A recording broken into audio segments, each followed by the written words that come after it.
record. Alright, so kita nak lihat pentadbiran barat di Sarawak dan Sabah. So apa yang telah kita pelajari dalam bab ini sebelum ini. Baik, sekarang sebab tak tambah cukuplah tu Hemendran. Bersyukur pada apa yang ada. Kau ni. Baik, suara Adiputra melampau sangat. Zakir ni mendengar suara Adiputra kan? Melampau sangat tu. Baik. Kita lihat di sini iaitu berkaitan dengan 5.1 kita belajar tentang latar belakang pemerintahan tempatan di Sarawak dan Sabah. Dan apa yang telah kita pelajari? Kita telah pelajari bahawa di Sarawak ada 3 sistem yang diamalkan. Pertama, sistem kesukuan. Kemudian yang kedua iaitu berkaitan dengan sistem pentadbiran tempatan. Dan satu lagi iaitu sistem kedatuan. So ada 3 sistem pentadbiran di Sarawak. Manakala di Sabah pun sama juga. Di Sabah pun ada 3 sistem pentadbiran, iaitu yang pertama sistem kesukuan. Kata dah boleh mengajar. Kan saya terangkan bab 3 dalam kelas, ibu kata dah boleh. Bagus Raja Edina, bagus. Bagus Raja Edina. Baik. Di Sabah kita belajar tentang apa? Sistem kesukuan, yang kedua sistem pentadbiran di Sabah, dan juga yang ketiga sistem ketua bebas. Jadi itu yang kita pelajari untuk tiga sistem pentadbiran di Sarawak dan Sabah. Baik, korang harus ingat kenapa korang kena belajar dengan cikgu sampai faham? Kerana tugas kamu semua adalah bila dah faham, kamu pergi sekolah, kamu kena explain dengan kawan-kawan kamu dan cikgu kamu di sekolah. Supaya apa? Supaya kamu semua boleh memberi kefahaman kepada rakan-rakan kamu di sekolah. Itu tugas kamu. Nampak tak? Sebab itu kamu kena faham di sini. Cikgu bukan nak lahirkan Cikgu Rafi saja. Cikgu nak lahirkan ramai lagi Cikgu Rafi di sekolah-sekolah kamu. Dengan cara siapa? Dengan cara menjadikan kamu semua nama saya bukan Rafi. Mungkin jadi Cikgu Aiman, mungkin jadi Cikgu Advan, mungkin jadi Cikgu Roy, mungkin jadi Cikgu Syazwina. Macam tu. Itu yang cikgu nak lahirkan. Faham? So itu paling penting. Baik. Saya cikgu. Ya Syazwina, boleh je kan? Gitu. Ya. 5.2. Iaitu bagaimana perluasan kuasa dinasti Brooke di Sarawak. Kita telah belajar tentang kehadiran James Brooke di Sarawak, dan kita telah belajar tentang penglibatan beberapa individu seperti Sultan Omar Ali Saifuddin iaitu Sultan Brunei, kemudian juga Pangeran Raja Muda Hashim yang telah mencetuskan perbalahan kerana cukai yang tinggi dan kerahan tenaga. Kemudian Pangeran Raja Muda Hashim yang dihantar oleh Sultan Brunei untuk menamatkan penentangan, namun tak berjaya. Namun akhirnya beliau meminta bantuan James Brooke. Dan James Brooke 2 kali telah ditawarkan oleh Pangeran Raja Muda Hashim. Jika berjaya menamatkan penentangan, maka James Brooke akan memperoleh Sarawak. 2 kali dia offer, dan akhirnya kali kedua James Brooke pun menerima. Dan akhirnya James Brooke berjaya menamatkan penentangan tempatan melalui bantuan Angkatan Tentera British. So dengan itu, Datuk Patinggi Ali juga telah pun bersetuju berunding dengan James Brooke dan menamatkan penentangan. You see? Hebatnya James Brooke. Dan bagaimana James Brooke boleh mendapatkan kuasa pemerintahan ini? Apakah strategi yang digunakan? Dia gunakan 4 strategi. Pertama, rundingan. Kita tahu dia ada berunding dengan Pangeran Raja Muda Hashim, dan dia juga berunding dengan Sultan Omar Ali Saifuddin. Yang kedua, ugutan. Yang pertama, James Brooke telah mengugut. Ugut siapa? Pangeran Raja Muda Hashim. Kalau kau tak bagi Sarawak seperti yang kau janjikan, aku akan serang kau. Jadi, ugutan itu berjaya. Dan yang kedua, korang jangan buat strategi ugutan ni pada parents korang. Korang jangan. Baik. Strategi ugutan yang kedua iaitu apabila James Brooke telah pergi ke istana Sultan Omar Ali Saifuddin membawa angkatan tentera British. Jadi, Sultan Omar Ali Saifuddin rasa tergugat, lalu menandatangani perjanjian mengesahkan Sarawak diberi kepada James Brooke. Tak payahlah nak cari angkatan tentera, melampau sungguh kau ni, Tarun. Baik, kemudian yang ketiga, perjanjian, strategi perjanjian di mana ada dua perjanjian. Pertama, perjanjian 1841 James Brooke dengan Raja Muda Hashim. Dan yang kedua, James Brooke ni kaya ke? James Brooke ni, nanti kita tengok. Dan yang kedua, James Brooke buat perjanjian dengan Sultan Brunei, Sultan Omar Ali Saifuddin. Baik, sebenarnya James Brooke adalah bekas tentera. Namun apabila dia nak membangunkan Sarawak, dia mendapat dana, mendapat bantuan keuangan daripada salah seorang daripada pemodal daripada Inggeris. Itu yang kita belajar. Baik, jadi kita tengok. Dan yang keempat iaitu strategi ketenteraan. Ingat macam mana orang boleh jual negara harga ribu-ribu. Ingat bahawa dulu-dulu ribu-ribu tu dulu, ribu dulu sama macam juta sekarang. Kena ingat ribu dulu macam juta sekarang. Besar dia. Baik. Kemudian kita lihat bagaimana James Brooke mengukuhkan kuasa dia. Baik, James Brooke mengukuhkan kuasa dengan kuasa ketenteraan dengan bantuan kekuatan tentera daripada kapal perang HMS Dido. Dan James Brooke telah menentang kebangkitan orang tempatan. Kemudian memperoleh sebahagian daripada sokongan masyarakat tempatan. Ada orang Melayu dengan orang Iban sendiri yang membantu James Brooke. Kemudian ada juga orang-orang James Brooke ni yang mengambil kesempatan terhadap pertelingkahan yang wujud dalam masyarakat tempatan. Dan kemudian James Brooke juga ada menghapuskan tokoh tempatan yang menentang beliau. Seperti siapa? Syarif Masahur dan juga Datuk Patinggi Abang Abdul Ghaffur. Dan kemudian seterusnya James Brooke telah berjaya memperkukuhkan pertahanan Sarawak dengan membina benteng dan kubu serta menubuhkan Ranger Sarawak, iaitu satu pasukan untuk menjaga keamanan dan pertahanan. Dan akhir sekali, macam soalan Izakil tadi, macam mana James Brooke ni kaya ke boleh bangunkan Sarawak? Sebab dia dapat sokongan keuangan daripada siapa? Daripada pemodal Eropah, terutama Baroness Angela Bernard Counts. Jadi dia dapat pemodal Eropah yang dapat membantu dari segi keuangan. Baik, dan kita telah lihat pemodal tu investor. Investor. Dia invest. Tak perlu. Tarun tak perlu. Baik, so bermula dengan pada tahun 1841, James Brooke telah memperoleh kawasan, kawasan Tanjung Datu dan Kuching semua. Tahun 1853, kemudian Brooke telah berjaya memperoleh kawasan daripada Sadung, Batang Lupa, Saribas dan sebagainya. Dan pada tahun 1861, sekali lagi James Brooke telah memperoleh kawasan Oya, Mukah, Tatau dan juga Bintulu. Bawah Sarawak tu kerajaan apa? Bawah Sarawak tu kerajaan apa? Bawah Sarawak tu kerajaan apa? Kerajaan apa bawah tu? Bawah Sarawak tu adalah kerajaan Kalimantan di bawah Indonesia. Baik, kemudian pada tahun 1883, Charles Brooke telah berjaya mendapat kawasan seterusnya. Begitu juga Charles Brooke juga mendapat kawasan Sungai Terusan. Dan pada tahun 1890, Limbang, Charles Brooke telah mendapat Limbang. Dan pada tahun 1905, sekali lagi, Sarawak telah memperoleh hak terhadap lawas. Dan akhirnya telah terbentuklah kerajaan Sarawak seperti sekarang. Dan raja yang terakhir adalah Charles Vyner Brooke.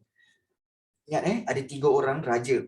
Raja di Sarawak, James Brooke, Charles Brooke dan juga Charles Vyner Brooke yang terakhir. Baik. Kemudian 5.3 kita telah lihat tentang perluasan kuasa SBUB di Sabah. Di mana kalau kita lihat kenapa Sabah menjadi tumpuan, kerana 2 sebab. Kemakmuran Sabah means that kekayaan hasil bumi Sabah, dan yang kedua kerana kedudukannya yang strategik. iaitu berada di tengah-tengah laluan perdagangan antara China dan juga Singapura.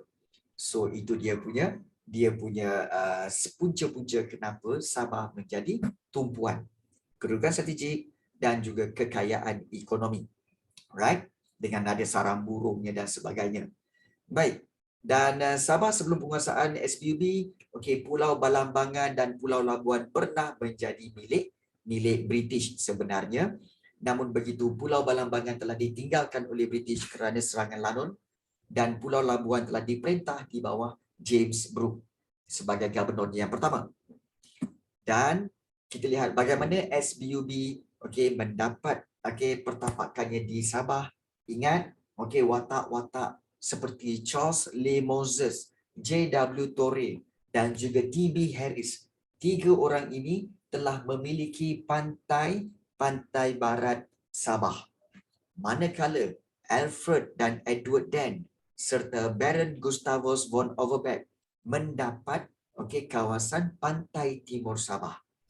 Apabila Torrey menjual haknya kepada Baron Gustavus von Overbeck, maka Alfred Dent, adiknya Edward Dent dan Baron Gustavus von Overbeck telah mendapat kedua-dua pantai barat Sabah, pantai timur Sabah. Lalu kedua-duanya digabungkan dan ditubuhkanlah SBUB untuk memerintah kawasan Borneo Utara itu. Itu cerita dia. Secara kesimpulan dia. Dan bagaimana SBUB boleh meluaskan kuasa?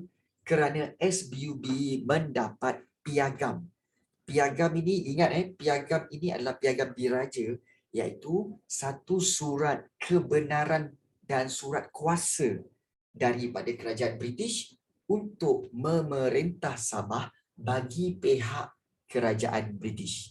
Itu dipanggil piagam diraja. Dan ada syarat-syaratnya, iaitu syarat-syarat yang perlu dipatuhi oleh SBUB untuk dapat piagam diraja tu, iaitu SBUB perlu menerima penasihat British, perlu memelihara adat resam orang tempatan, kemudian mesti melantik pegawai tadbir daripada pegawai British, kemudian tidak dibenarkan serahkan Sabah kepada pihak lain tanpa kebenaran British. Jadi, oleh sebab itu, SBUB telah menjadi sebuah syarikat di mana presiden pertamanya ialah Sir Rutherford Alcock dan juga Alfred Dent dilantik sebagai pengarah urusan. So, gubernur pertama di Sabah, sistem pemerintahan adalah gubernur dan gubernur pertamanya ialah William Hood Treacher.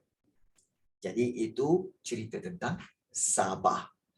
So, bagaimana bentuk pentadbiran? Hari itu kita telah lihat bentuk pentadbiran barat di Sarawak dan Sabah, iaitu kita telah lihat bagaimana mereka buat, iaitu ada 5 cara. Pertama, pembahagian wilayah. Kedua, pengekalan golongan elit. Ketiga, pentadbiran berhierarki. Keempat, pentadbiran berasaskan kaum. Dan yang kelima, berasaskan perundangan. So, hari itu, kelas yang lalu, kita telah lihat tentang pembahagian wilayah di mana kita tahu bahawa Sarawak dengan Sabah ni kawasan ni sangat luas. Jadi macam mana nak tatbik kawasan yang luas ini? Kalau di Sarawak, dia bahagikan mengikut bahagian. At first, Raja Brooke telah bahagikan Sarawak pada 3 bahagian saja. Kemudian bila Charles Brooke menambahkan kepada 2 bahagian, menjadi total berapa? 5 bahagian. Ya, terima kasih banyak Aiman Master dan terima kasih banyak Tarun kerana memberikan jawapan. Baik. Ya, SBUB Syarikat Borneo Utara British. Itu di Sarawak. Kemudian, ini ada bahagian pertama, bahagian kedua, bahagian ketiga, bahagian keempat, bahagian kelima yang kawasan Sarawak dibahagi-bahagikan. Untuk Sabah, turut melaksanakan pembahagian wilayah. Tetapi dia bahagikan melalui namanya sebagai residensi. Jadi pada awalnya ada 2 residensi saja, iaitu residensi Pantai Timur dan residensi Pantai Barat. Mula-mula 2 saja. Dan kemudian kawasan residensi itu menjadi 5 apabila ditambah kepada residensi Kudat, residensi Pedalaman dan residensi Tawau. So total ada 5 residensi. Dan setiap residensi itu, iaitu kawasan-kawasan residensi itu, diperintah oleh residen, diketuai oleh residen, dan dalam setiap residensi sudah ada daerah-daerah kecil. Daerah-daerah kecil itu diketuai oleh pegawai daerah. Dan pegawai daerah dibantu oleh penolong pegawai daerah dan sebagainya. Sebab hari itu ada yang tanya, cikgu, apa beza residen ini dengan residen di negeri-negeri Melayu Bersekutu? Nanti kita akan bincangkan. Baik. So hari ini kita nak sambung sikit, okey. Yang hari itu kita dah lihat tentang yang kedua ni, pengekalan pembesar tempatan. Dinasti Brooke dengan SBUB, okey, perlu untuk menghormati orang-orang tempatan, menghormati budaya orang tempatan. Sebab itu, okey, dinasti, dia jadi dinasti tau. Kenapa jadi dinasti? Sebab pemerintahan beraja dan berketurunan. Perasan tak? Mula-mula Raja Brooke, James Brooke, kemudian turun kepada anak saudaranya iaitu Raja Charles Brooke. Kemudian turun kepada anak dia, Raja Charles Viner Brooke. So dia telah menjadi satu dinasti. Dipanggil dinasti Brooke. Nampak tak? Jadi, dalam sudut pengekalan pembesar tempatan di Sarawak, ya betul. So, pembesar tempatan dinasti Brooke telah melibatkan pembesar-pembesar tempatan dalam pemerintahan dan pentadbiran.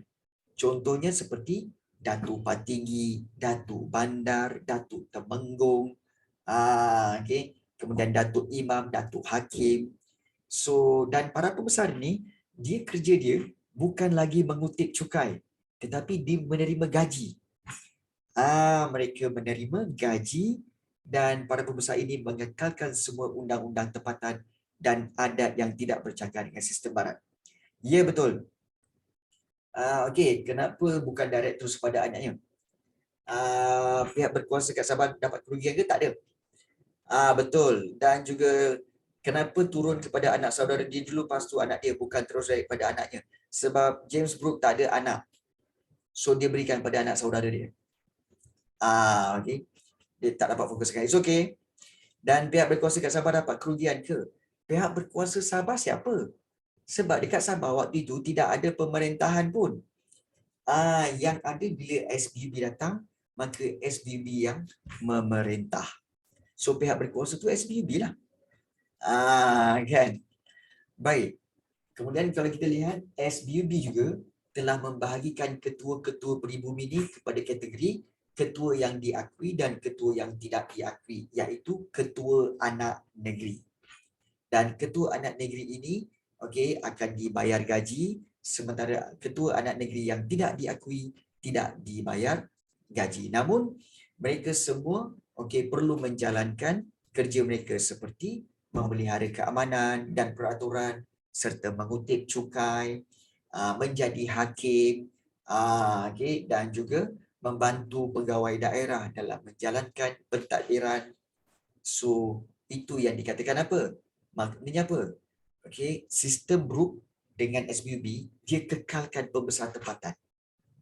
Bayangkan kalau katakan Brooke dengan SBB ni, dia pakai semua pegawai-pegawai Eropah untuk memerintah orang tempatan. Sudah tentu ada konflik. Sebab apa?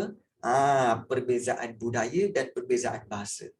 Tetapi oleh kerana Brooke dengan SBB mengambil orang tempatan menjadi ketua, maka menyebabkan rakyat tidak menentang. Sebab rakyat kata apa? Ketua kami Datuk Patinggi. Ketua kami ketua anak negeri. So masih lagi orang kami. Nampak tak? Jadi ketua anak negeri dengan Datuk-Datuk Patinggi ini semula yang akan report kepada pegawai-pegawai British. Nampak tak? Jadi sebab itu kurang penentangan di Sarawak dan juga di Sabah. Bagus. Kan bagus. Kan? Itu juga yang cikgu akan amalkan sebenarnya. Contoh kalau katakan cikgu pergi menjajah, iaitu contoh cikgu pergi menjajah Filipina. So cikgu akan pilih orang-orang Filipina untuk menjadi ketua dan report kepada cikgu. Supaya apa? Supaya orang-orang Filipina tidak menentang cikgu. Nampak tak? Menggunakan ketua-ketua tempatan untuk mentadbir. Ting ting ting. Kan? bijaksana di situ. Baik. So kita lihat yang ketiga. Okey, so hari ini kita sambung dengan yang ketiga, pentadbiran berhierarki. Apa itu pentadbiran berhierarki? Okey. Kalau kita lihat apa itu, tak ada bantahan pun bukan cabang, kesian awak dah mati. Okey, baik. Berhierarki. Baik, ramai yang sebenarnya confused apa itu hierarki. Hierarki ni sebenarnya adalah bersusunan. Berhierarki maknanya bersusunan. Waalaikumsalam Zafran. Ya, berhierarki bukan status. Hierarki ialah susunan kuasa. Maknanya yang tinggi ini paling tinggi kuasanya. Yang majlis tertinggi dengan majlis negeri ini, okey, kuasa yang kedua. Kemudian di bawah dia residen, itu kuasa yang ketiga. Okey, bahagian keempat, daerah kelima dan ketua kampung, okey, bermakna kuasa yang keenam. Jadi ini hierarki. Maknanya kuasa tertinggi paling atas sekali. Jadi itu dipanggil pentadbiran berhierarki. Maknanya berlevel mengikut kuasa. Mengikut kuasa. So dia bukan berkaitan status tapi berkaitan dengan kuasa. So bagi menyelaraskan sistem pentadbiran yang berkesan, dinasti Brooke di Sarawak dan Sabah ambil kecuali raja. Ya, betul. So semua pentadbiran orang Sabah ambil kecuali raja. Bukan. Okey, apa di Sabah mana ada raja? Ini Sarawak lah. Ini Sarawak. Baik, kita tengok di sini. Di Sarawak, Raja Brooke mengetuai pentadbiran di Sarawak. Okey. Kemudian beliau dibantu oleh majlis tertinggi dan juga majlis negeri. Okey, nampak tak ni? Raja Brooke dibantu oleh majlis tertinggi dan majlis negeri. Kemudian residen pula mengetuai bahagian. So ada 5 bahagian ni, Kuching, Simanggang, Sibu, Marudi dan Lawas. So ada 5 bahagian. So setiap bahagian tu bermakna ada 5 orang residen. Okey. So 5 orang residen di setiap bahagian. Bahagian 1, bahagian 2, bahagian 3, bahagian 4, bahagian 5 kan. Dan setiap bahagian pula, okey, ada beberapa daerah. Maknanya dalam bahagian ada beberapa daerah. Setiap bahagian tu ada daerah dan setiap daerah itu diketuai oleh pegawai daerah. Okey. Dan pentadbiran pada kampung turut diperkemaskan melalui jawatan penghulu yang menjadi ketua bagi satu atau lebih kampung. Okey. Cikgu bawa kami ke Sarawak, susah nak faham. Okey, beginilah. Cikgu akan lukis. Okey, cikgu akan lukis. Begini. Okey. Google Earth moment, tak perlu. Google nanti susah nak conteng. Okey, susah nak conteng sebenarnya. So kita pun conteng macam ni je lah.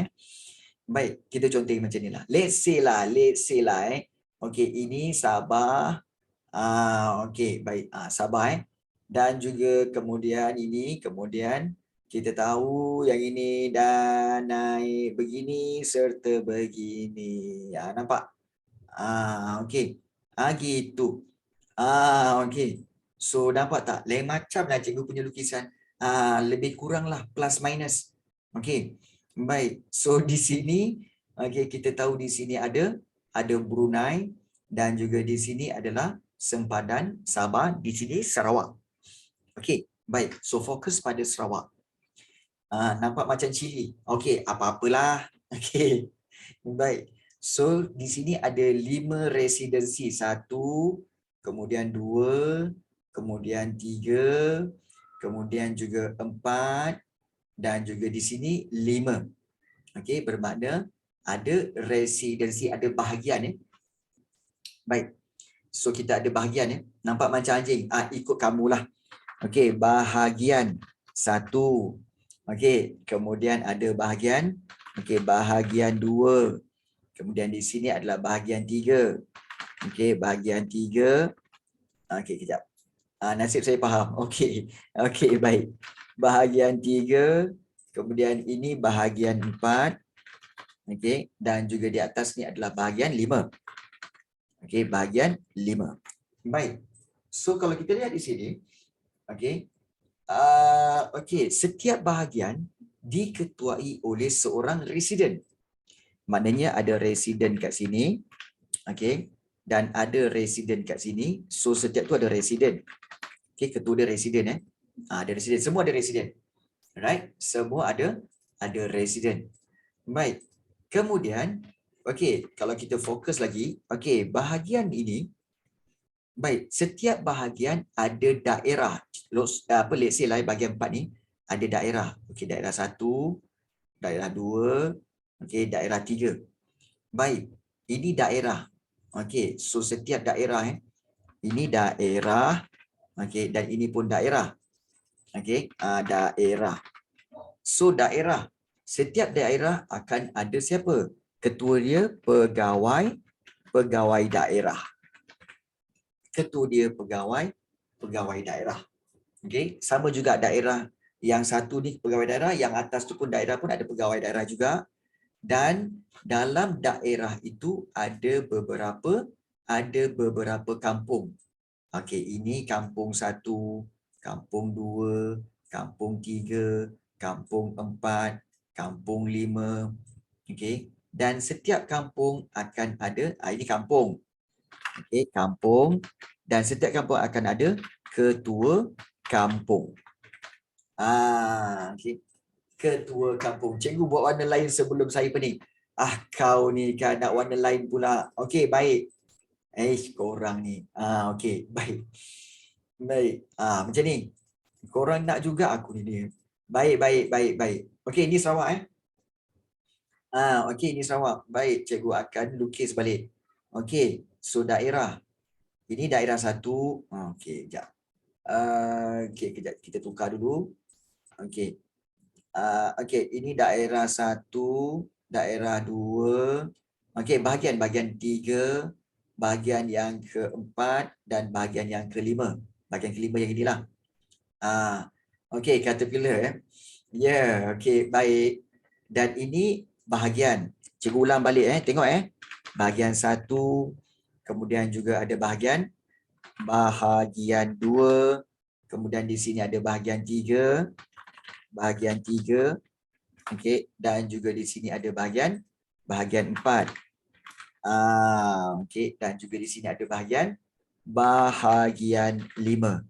Setiap bahagian diketuai oleh residen. Residen jadi ketua dia.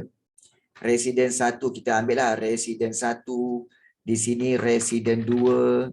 Okey, kemudian residen 3, ketua dia residen 3. Baik. Setiap bahagian diketuai oleh residen. Baik, dalam residen itu, dalam bahagian itu dia akan ada iaitu dia punya daerah. Baik. Let's say ini daerah. Okey, daerah. Okey. So daerah. So kita ambil daerah 1. Okey, siapa yang ketuai daerah 1? Yang ketua ialah pegawai daerah 1. Yang ini daerah 2. Daerah 2 maknanya pegawai daerah 2. Macam tu. So dia makna raja akan memerintah seluruhnya. Ingat raja akan memerintah seluruhnya. Raja Brooke akan memerintah kelima-lima. Okey, dan setiap bahagian akan diketuai oleh residen 1, residen 2, residen 3, residen 4 dan juga residen 5. So ada 5 residen. Dan setiap bahagian itu akan ada daerah-daerah. Dan daerah-daerah itu akan diketuai oleh pegawai daerah. Nampak tak? Baik. Kemudian di dalam daerah akan ada kampung.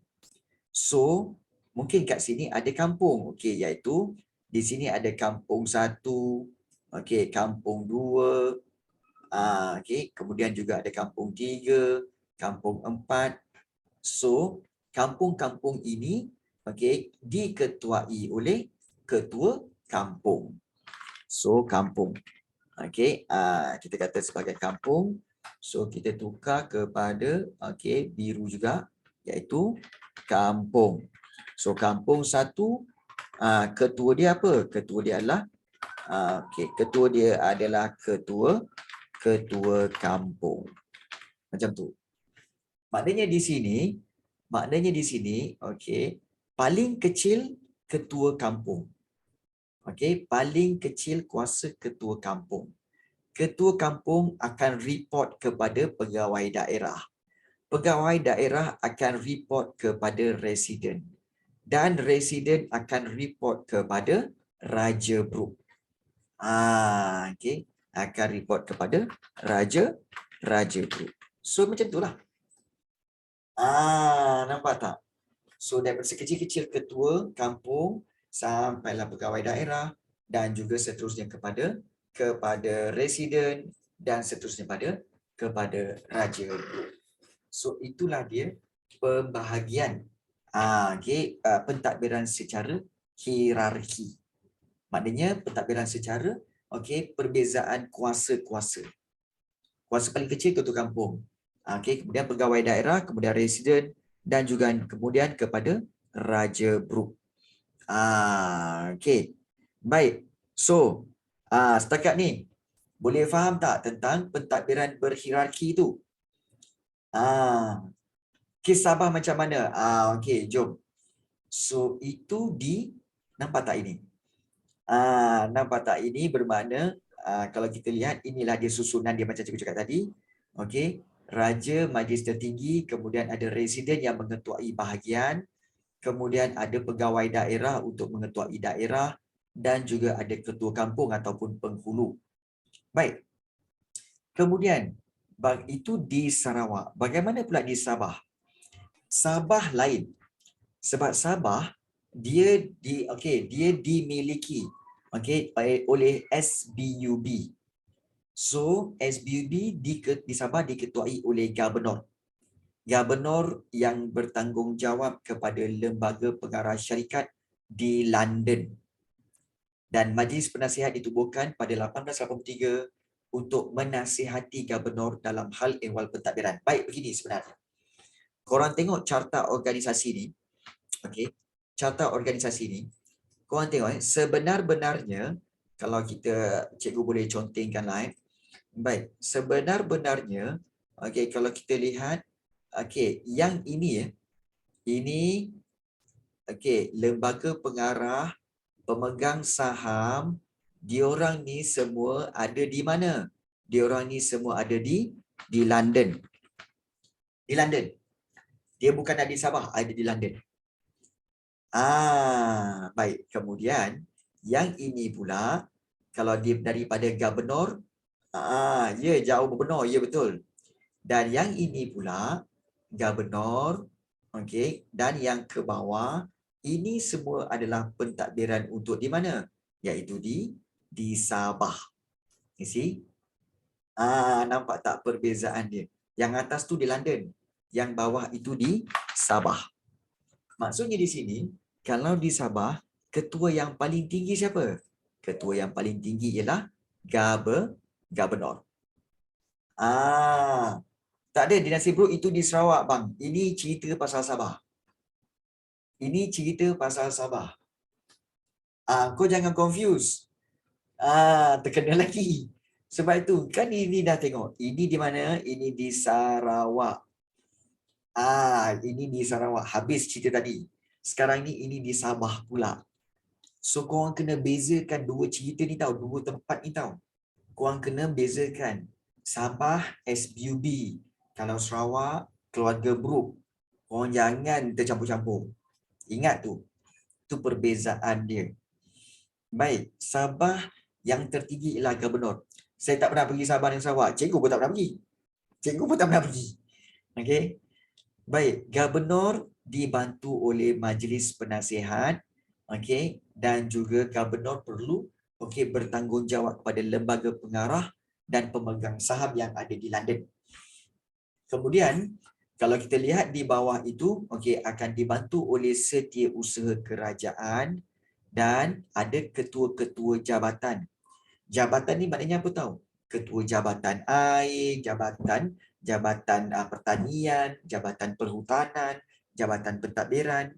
Semua jabatan-jabatan ada ketua dan ketua tu akan report kepada Setiausaha Kerajaan. Kemudian untuk bagi kawasan-kawasan, kita tahu Sabah ada 5 residensi. Setiap residensi akan diketuai oleh seorang residen. Okey, nampak tak? Dan setiap residen itu pula, okey, setiap kawasan residensi itu akan ada daerah diketuai oleh pegawai daerah. Kemudian ketua anak negeri pun sama. Okey, setiap bawah tu ada ketua anak negeri dan juga ketua kampung. So ini di Sabah. Sama kes macam Sarawak tadi, kalau di Sabah, kalau kita lihat macam ni kan. Okey, macam ni. Setiap residensi ni, kalau korang tengok peta ni, korang tengok peta ni, setiap residensi akan ada ketua yang dipanggil residen. Residen. So residen Pantai Barat. Tak ada, diorang pakai ni telegraf je.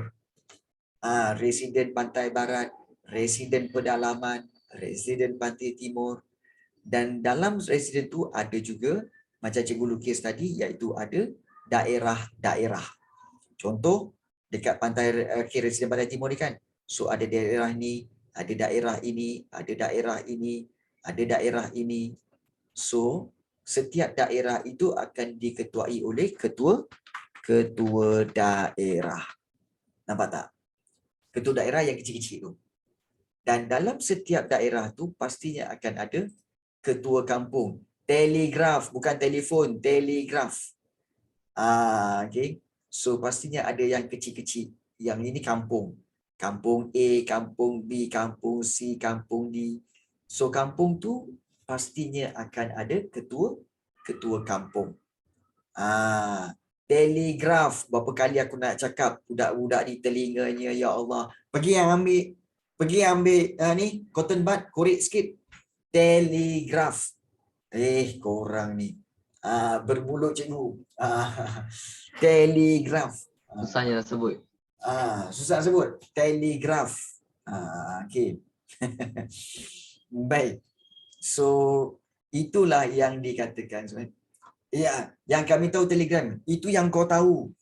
Yang kau tak tahu lagi banyak. Sebab tu cikgu sebut telegraf. Kau dengar betul-betul telegraf. Telegiraf. Ni seorang lagi. Kan. Telinga tu. Okay. Amazing. Cuba cek balik. Ni nak tanya korang. Cuba cek balik. Terutama Izakil dan yang lain-lain. Cuba cek balik telinga tu. Cuba tanya mak. Mak, cuba tengok. Ada badak tak dalam ni? Cuba cek. Kalau ada badak, tolong keluarkan badak tu. Okey. Saya confuse.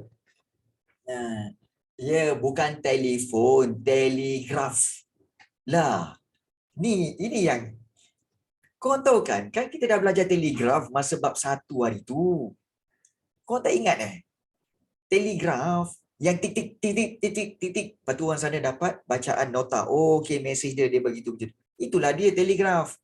Okey, pandai macam PUBG. Cek telefon tu tapi bukan telefon. Ya, betul. Macam PUBG tak pernah pula aku cerita. Telegraf ke telegraf? Telegraf Syazwina Insyirah. Kau jangan sampai cikgu datang depan rumah kau, Syazwina. Okey. Baik. Yang keempat. Bertograf. Lantak kau. Baik. Yang keempat. So kita dah tengok pentadbiran berasaskan kaum. Tak adalah gurau-gurau. Okey. Pentadbiran berasaskan kaum. Okey, korang tengok ni Macam mana Sarawak dengan SPB boleh memerintah sebuah kawasan yang luas tu satu. Yang kedua, dengan pelbagai suku kaum yang ada tu. Iban, Melanau, kemudian juga Murut, kemudian Bidayuh, kemudian macam-macam suku kaum.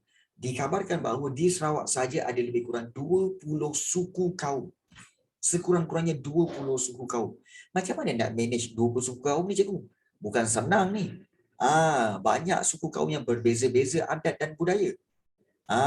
So dinasti Brooke telah mengamalkan sistem ini, iaitu pecah dan perintah. Take note benda ni. Pecah dan perintah, iaitu divide and conquer. Betul Tarun? Divide and conquer, iaitu kategori masyarakat, okey, 3 kategori masyarakat dikelompokkan, dikumpulkan, iaitu sama ada orang itu Melayu ataupun Iban ataupun Cina. So dia pecah pada 3.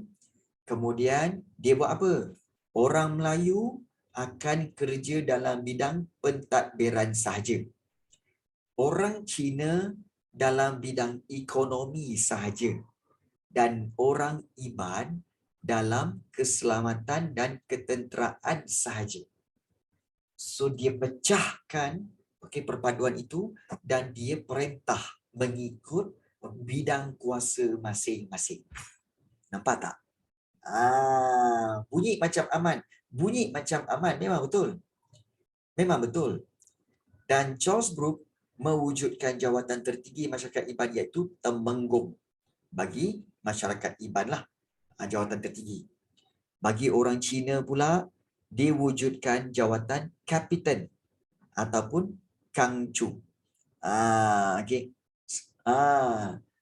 Sama je. Sama je. Pentadbiran gaji dia berbeza-beza. Harus dia macam ni. Dia macam ni. Okey.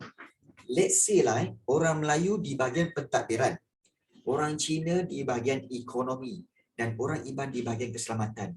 Apabila orang, katakan Raja Brooke, dia beri arahan kepada orang Melayu untuk jaga pentadbiran. So, berbeza.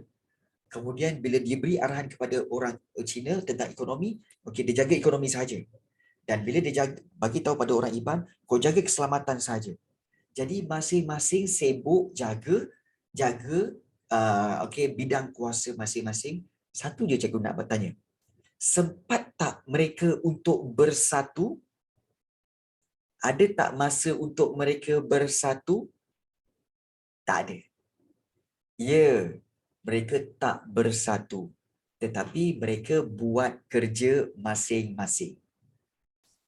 Tak bersatu, mereka buat kerja masing-masing. So, sebab itu Brooke boleh bertahan sampai 100 tahun. Why? Kerana orang Melayu tak campur dengan orang Cina, orang Cina tak campur orang Iban. Masing-masing buat kerja hal masing-masing. So, diorang refer pada siapa? Raja Brooke seorang je. You see? So, ini menyebabkan mereka semua mendengar cakap Raja Brooke saja. Nampak tak? Ini divide and conquer. Dan ini teknik ni memang British guna dah lama dah. Dah lama. Tetapi what will happen kalau mereka ni semua dan mereka semua ni suddenly bersatu? Bila mereka bersatu, mereka akan nampak bahawa Brooke ni tak adil lah kepada kami. Brooke ni telah berikan kamu lebih, kaum kamu lebih, berikan kami kurang. Oh, kemudian orang tu kata, memang dia beri lebih, tapi nampak benda tu kami nak tapi kami tak dapat. Oh, Brooke ni sebenarnya tidak adil. Dan bila bersatu akan menentang Brooke dan Brooke akan kalah. Nampak tak? Jadi akan berlaku penentangan dan bantahan. Sebab itu Raja Brooke menggunakan taktik apa? Pecah dan perintah. Pecah dan perintah. Supaya mereka tak bersatu dan mereka tak melawan. Macam mana kita tak boleh perasan selama ni? Sebab tu kita kena belajar sejarah. Kita fikir, baguslah Brooke ni aman dan damai Sarawak 100 tahun. Tapi kita tak nampak bahawa itulah taktik yang telah dijalankan oleh Brooke di Sarawak. Nampak tak di situ? Divide and conquer. Yes, betul. Okay. Mengerikan, yes. Okay. Dan juga, begitu juga kalau kita lihat di Sabah. Okay. Di Sabah pula, pentadbiran berasaskan pribumi di Sabah. Maknanya berasaskan orang-orang tempatan di Sabah. Di mana pentadbir yang paling tinggi dikenali sebagai penolong pegawai daerah dan ketua-ketua etnik. Maknanya ketua-ketua kaum seperti ketua kaum Kadazan Dusun, ketua kaum Bajau. Semua ini berperanan dan dipilih berdasarkan personaliti dan kepakaran mereka, dan ini memberikan kesan kepada pentadbiran kerajaan peringkat tempatan di mana mereka banyak membantu dalam pentadbiran SBUB di Sabah. Rasanya di Sabah tak ada masalah sangat. Tetapi kalau di Sarawak ni ya, pecah dan perintah. Kan hebat hebat. Dan sebenarnya ini sebenarnya memberi tips kepada kamu. Sebenarnya ini genius sebenarnya. Ini memberi tips kepada kamu. Seandainya kalau macam kamu okey diberi kuasa untuk menguasai kelas kamu. Kamu jangan manage satu kelas seterusnya. Kamu kena pecahkan kepada kumpulan. Okey, ini kumpulan kebersihan, ini kumpulan untuk kemas kelas, ini kumpulan untuk okey bersukan. Jadi mereka akan jalankan kerja masing-masing dan apa-apa, ingat, apa-apa tiga-tiga kumpulan ni refer kepada saya. Apa-apa nak tanya refer pada saya. Kamu akan tengok bahawa mereka akan sentiasa refer pada kamu. Oh, dan kamu akan berkuasa untuk seketika. Yes. Okey. Tetapi apabila mereka bersatu, mereka akan tanya, kau bahagian apa? Sukan. Aku patutnya bahagian sukan lah. Kan? Kau dapat berapa sukan? Okey, si itu bagi akulah adalah dalam RM2. Kan? Kita orang dapat RM1 je lah. Kan? Daripada situ, bila mereka bersatu, kamu akan nampak mereka akan tak puas hati. Sebab akan ada perbezaan. Dan daripada situ, mereka akan bersatu dan menentang kamu. So, cara nak elak penentangan, terus pisahkan. Jangan satukan. Divide and conquer. Yes. Bulu melegak. Nampak tak? Itulah politik. Politik. Pecah dan perintah. You see? Jangan buat mereka perasan, betul. So, this is how, okay, kita belajar cara-cara untuk manage. Right. Dan, okay, bahagian terakhir yang kita nak lihat di sini. Jangan ajar politik nanti kelas Puri. Tak. Itu je. Teknik ya. Teknik. Baik. Dan yang terakhir dari segi perundangan. Okay. Saya buat kat adik saya. Ikutlah. Buat kat family pun boleh. Buat kat adik. Okay. Divide and conquer. Baik. Sarawak. Okay. Undang-undang 8 perkara diperkenalkan pada Januari 1842 dan mahkamah diwujudkan dengan diadili oleh raja. Ingat mahkamah diadili oleh Raja Brooke dan dibantu oleh ketua magistrate, dan mahkamah residen diwujudkan di setiap bahagian. Maknanya setiap bahagian, kita tahu Sarawak ada 5 bahagian, bahagian 1, bahagian 2, bahagian 3, bahagian 4, bahagian 5, dan setiap bahagian itu ada residen. So, ada mahkamah residen di mana residen bertindak sebagai magistrate ataupun bertindak sebagai hakim. Bertindak sebagai hakim. Dan kemudian ada satu lagi mahkamah adat diwujudkan bagi mengadili kesalahan masyarakat tempatan. Maknanya, mahkamah adat ni untuk mengadili kes-kes orang Iban, kes kaum Melanau. Maknanya mereka sendiri buat salah, so diwujudkan mahkamah adat untuk mengadili kes-kes suku kaum ini. Okey. Nanti kita bincangkan tu. Kejap lagi Okey, Mandarin. Dan mahkamah Cina. Kamu tengok ada 3 mahkamah. Mahkamah Cina diwujudkan di Kuching bagi menangani kes dan menguruskan hal ehwal dan kes-kes yang melibatkan masyarakat Cina. Nampak tak kat sini bahawa sebenarnya ada 3 jenis mahkamah, dan mahkamah ini ikut kaum. Mahkamah residen, mahkamah Cina, mahkamah adat. Ini menyebabkan perpecahan itu terus berlaku. Kenapa Brooke nak buat perpecahan ini terus berlaku?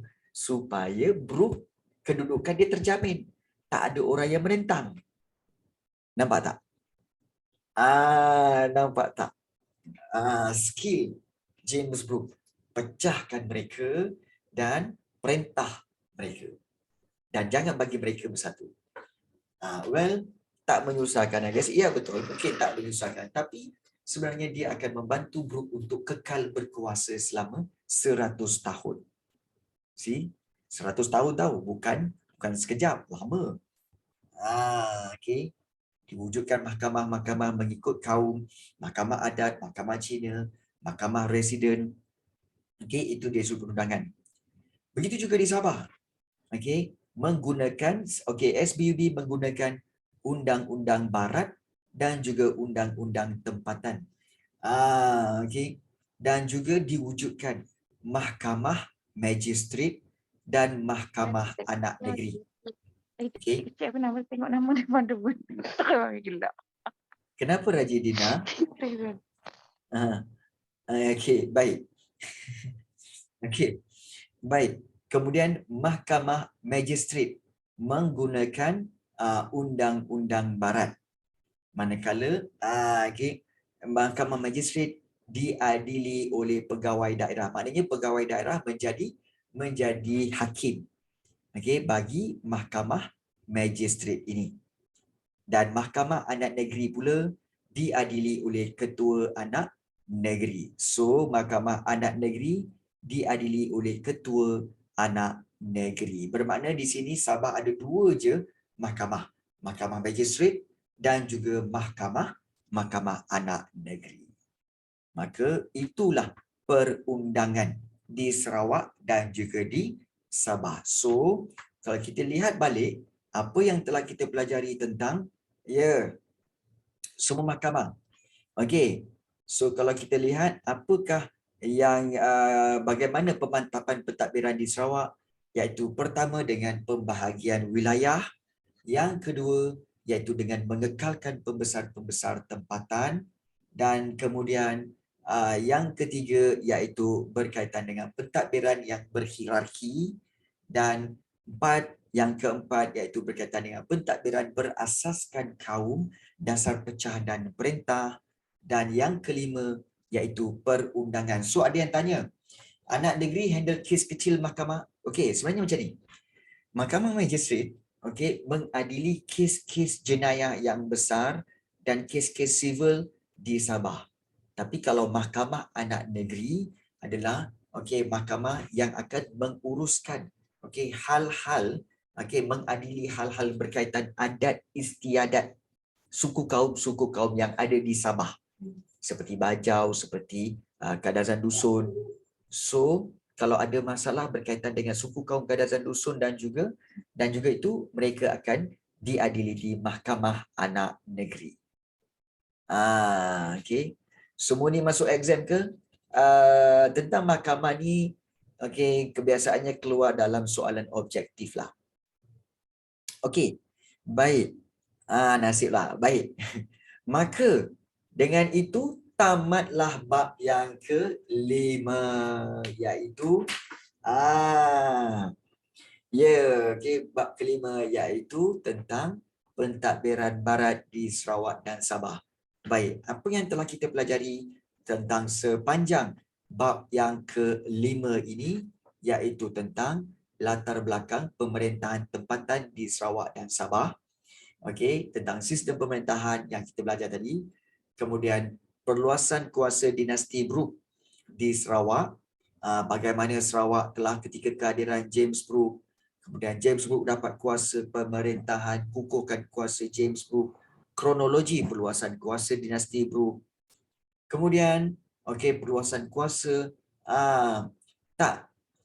perluasan kuasa SBUB, kemakmuran SBUB, pertabakan SBUB, dan dan bentuk pentadbiran di Sarawak dan Sabah, pemantapan di barat. Okey, baik. So ada yang tanya, jap, dia tak cerita kejatuhan Empire Group. Baik, sebenarnya kejatuhan Empire Group akan kamu pelajari semasa sejarah tingkatan 4 bab yang keempat. Apabila Brooke dengan SBUB menyerahkan Sarawak dan Sabah kepada kerajaan British. Dan itu selepas bila? Selepas 100 tahun. After almost 100 years. Dah, bukan more than that. 108 tahun kalau tak cikgu. 108 tahun. kemudian barulah diserahkan kepada kerajaan British. Dan untuk mereka tidak, kerajaan British meneruskan pemerintahan pula. Okey, Sabah Sarawak di bawah British. Untuk lebih kurang plus minus lebih kurang dalam another 18 years, selama lebih kurang 17 ke 18 tahun kerajaan British memerintah Sarawak dan Sabah, barulah kemudian Sarawak dan Sabah dimerdekakan. Bagaimana Sabah Sarawak merdeka? Sabah Sarawak merdeka selepas Sabah Sarawak dimasukkan dalam Malaysia. Dimasukkan dalam Malaysia.